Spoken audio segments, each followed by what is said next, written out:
আমরা এখানে আজকে এসেছিলাম যাতে all well that ends well, কাউন্টিংটা সিমলেস, স্মুথ, ফ্ললেস হয় এবং সেটা ইসিআই এর গাইডলাইন অনুযায়ী হয়।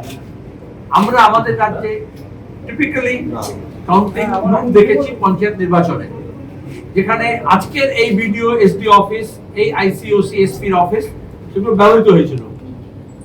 সেজন্য ঘর করা গরু সিঁদুরে মেঘ দেখলে ডরায়। একটা বড় অংশে মানুষ ভোট দিয়েছে যাদের দীর্ঘদিন বুথ মুখ হতে দেওয়া হয়নি। আমাদের এই প্রার্থীরা লড়েছেন, সারাদিন ধরে ফেক পোলিং এজেন্ট ধরেছেন। এরপর তো আমাদের ফেক কাউন্টিং স্টাফ ধরতে হবে, কারণ কাউন্টিং স্টাফকে তো অ্যাপয়েন্ট করছে যারা, গাইডলাইনে বলা আছে। এই জন্যই গতকাল ইন্ডিয়া ব্লকের লিডারশিপের তরফ থেকে ইসিআই এর কাছে যাওয়া হয়েছিল, সেখানে আমরা একটা মেমোরেন্ডাম হ্যান্ড ওভার করি। আমাদের পার্টির তরফ থেকে গতকাল শ্রমিক লাহিড়ী আমাদের যে কনসার্ন এবং যে লুপহোলস গুলো আছে, যে অ্যাপ্রিহেনশনস গুলো আছে, সেগুলোকে আমরা স্পষ্ট করে সুনির্দিষ্ট করে ডিটেলসে দিই সি অফিসে। মিটিং হয়েছে লিখিতভাবে বা মিটিং এ সেগুলো পয়েন্ট আউট করেছেন। আমাদের মনে হয়েছে অ্যাপ্রিহেনশনটা আরো বেশি জোরদার হয়েছে। তারপরেও যেহেতু এক্সিট পোলে একটা সাইকোলজিক্যাল একটা ন্যারেটিভ তৈরি করার চেষ্টা করা হচ্ছে, সব গেল গেল গেল ভাব। আর আমরা প্রথম থেকেই বলিয়েছি ইলেকট্রাল বন্ডের টাকা তো উঠছে এবং ঘুরছে, এবং সেখানে গদিয়া এবং মিডিয়ার কথাও বলেছি। যারা হয়তো এমনি রিপোর্টে দেখাচ্ছেন খুব ভালো ভোট হয়েছে, আপনারা জিতছেন, ভালো অবস্থা হয়েছে, বাম ভোট বাড়ছে, কিন্তু দেখা যাচ্ছে এক্সিট পোলটা যেন আগে থেকেই করে দেওয়া হয়েছিল। সেটা আমার আজকে সাবজেক্ট নয়। This election was held to show the exit for the BJP government.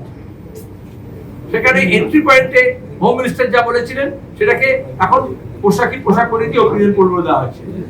আমরা মনে করি আসলটা হচ্ছে বুদ্ধি যেটা হবে আগামীকাল, সেটা যাতে শান্তিপূর্ণভাবে হয়, সেটা যাতে লুট না হয়, সেখানে যাতে বোগাস এবং ফেক কাউন্টি স্টাফ না ঢোকে, প্রয়োজনের অতিরিক্ত লোকজনকে কার্ড ইস্যু করে দিয়ে আরো অফিস থেকে এআর অফিস থেকে যাতে ঢোকানো না হয়। ডেটা এন্ট্রি অপারেটরের নাম করে আমাদের রাজ্যে যেহেতু ইয়াং কম্পিউটার যারা ছেলে মেয়েদেরকে রিক্রুট করা হয়নি, তাদেরকে বেশিরভাগটাই এজেন্সিকে দিয়ে বা কন্ট্রাকচুয়াল বা পার্ট টাইম করে রাখা হয়েছে। তাহলে সরকারি অফিসে কি এমন লোকজন নেই যারা কম্পিউটার অপারেট করতে পারে? বিভিন্ন জায়গায় আমরা দেখছি গ্রুপ ডি এবং ডেটা অপারেটরের নাম করে হয় কন্ট্রাকচুয়াল নয় কোনো এজেন্সির লোকজনকে ঢোকানো হচ্ছে। ভাই, রাজ্য সরকারের এমন জরুরি অবস্থা হয়েছে, 7 দফা ভোট এই জন্য করতে হবে যাতে স্টাফ নেই, তারপরে শিক্ষকদেরকে যেহেতু নিয়োগ করা হয়নি, সেখানে কম্পিউটার জানার লোক সরকারি অফিসে নেই, পার্মানেন্ট স্টাফ এই স্টেট গভর্নমেন্ট এস্টাবলিশ হলো। আমরা বলেছি তাহলে ব্যাংক, তাহলে এলআইসি, তাহলে central government organisation, public sectors, সেখানে তো আছে কম্পিউটার জানার লোক, সবই তো কম্পিউটারাইজেশন হয়েছে। ইম্পারসোনেশন, একজন নামে কার্ড ইস্যু করা হচ্ছে, আরেকজনকে ট্রেনিং এ পাঠানো হচ্ছে, এখানে ফেক ডিগ্রি চলে, এখানে ফেক সার্টিফিকেট চলে, এখানে ফেক কাস্ট সার্টিফিকেট ইস্যু হয়েছে, সেখানে এই ধরনের ফেক কার্ড বা ইম্পারসোনেশন একজনের পাসপোর্টে যেমন আরেকজন ট্রাভেল করে সেটাতে না হয়, এই জন্য সিএপিএফ যাকে চেক করে 3টে পয়েন্টে তার আইডেন্টিটি এস্টাবলিশ করতে হবে যে যাচ্ছে, সেখানে ভয় কিসের? বেশিরভাগ আরো মেনেছেন, কিছু আরো মানছেন না, তখনই মনে হয় দাল মে কুছ কালা হয়। এটা আমরা স্পষ্ট করে সিও কে কালকে যে চিঠি দেওয়া ছিল, তারপরে আমরা এতজন এনপিএস এ আমরা দিয়েছি, আমরা দিয়ে বলেছি যে আইডেন্টি তাহলে কিভাবে এস্টাবলিশ করতে হবে।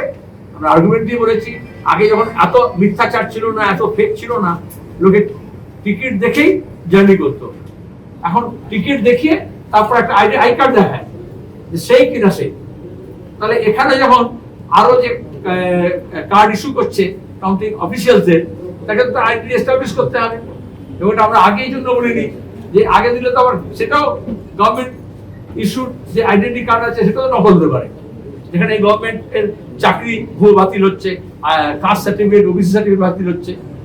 তো সেই জন্য আমরা বলেছি I card issued by any, যেটা হচ্ছে অথেন্টিক, ভোটের সময় দেওয়া হয় 14 রকম জিনিস দেখতে কোনো একটা দেখাতে পারে, পাসপোর্ট, তার অন্য কিছু ড্রাইভিং লাইসেন্স, তারপর হচ্ছে চাকরির যে কার্ড, তার হচ্ছে ভোটার আই কার্ড, তার হচ্ছে এই ধরনের অন্য আইডেন্টি কার্ড দিয়ে, এটা কি অন্যায় কথা আমি নিজে দাবি করছি, যে একটা আরও বা ডিএম অফিস থেকে একটা আই কার্ড ইস্যু করা হচ্ছে, সেখানে একজনের নাম আরেকজনের ছবি থাকতে পারে, যার নাম আছে তার মধ্যে অন্য লোক যেতে পারে, সেজন্য তাকে আইডেন্টিটি এস্টাবলিশ করতে হবে।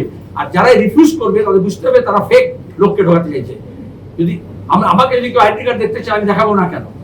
Hour party was time and again raising their concern, their issues. So today we thought, let all the candidates be here, because the media, unfortunately, earlier in 2004, they failed to look beyond Delhi. In 2024, they failed to look beyond Calcutta. So the Sonamani Tudu or Biplab Moitra or our Krishnanagar candidate, Ranaghat candidate, Bardhaman seat candidate, they also brought here to tell that the CPM is not only fighting in Murshidabad, Damdam, Srirampur, Jadavpur, Diamond Harbour, Calcutta South. Bengal is underreported. Rural Bengal is much underreported. Particularly the English-speaking newspaper and the media, they fail to report what Bengal is. So we brought here to show you what Bengal is heading for. Thank you very much.